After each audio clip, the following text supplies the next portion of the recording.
দর্শক, আপনাদেরকে যুক্ত করেছি এই মুহূর্তে সরাসরি ইন্টারকন্টিনেন্টাল হোটেলের সামনে থেকে।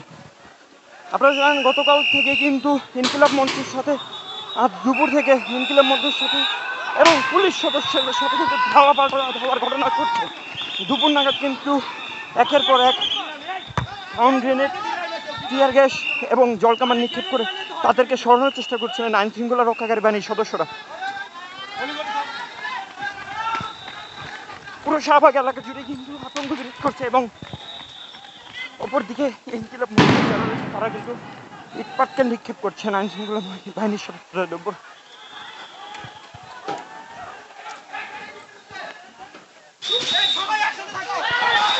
দর্শক, সরাসরি দেখতে পাচ্ছেন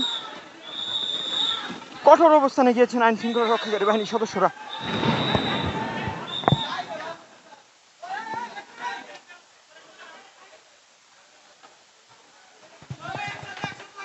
আইন শৃঙ্খলা পরিস্থিতি নিয়ন্ত্রণে কিন্তু বিপুল সংখ্যক পুলিশ সদস্যদেরকে আমরা দেখতে পাচ্ছি কঠোর অ্যাকশন এবং লাঠিপেটা করেছেন।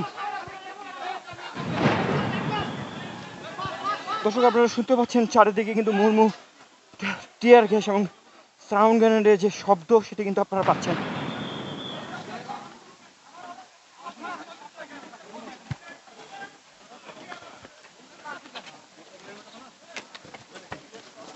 দর্শক, এই মুহূর্তে যদি আপনাদেরকে বলতে চাই,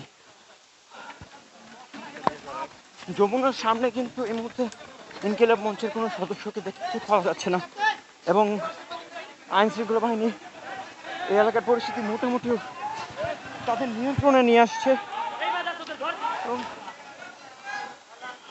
আপনাদেরকে যদি আরেকটু দেখাতে চাই, ঠিক এই জায়গাটিতেই কিন্তু ইনকিলাব মঞ্চের যারা রয়েছিলেন গতকালকে থেকে হাদি হত্যার বিচারের দাবিতে তারা কিন্তু এই জায়গাটিতে অবস্থান করছেন এবং এই জায়গাটা যদি আপনাদেরকে একটু দেখানোর চেষ্টা করি, এই জায়গা জুড়ে কিন্তু পুরো রাস্তাটা কিন্তু এখনও বন্ধ হয়ে আছে এবং ঠিক পুরো রাস্তার চারিপাশেই কিন্তু আইন শৃঙ্খলা রক্ষাকারী বিপুল পরিমাণ সদস্য কিন্তু মোতায়েন করা হয়েছে।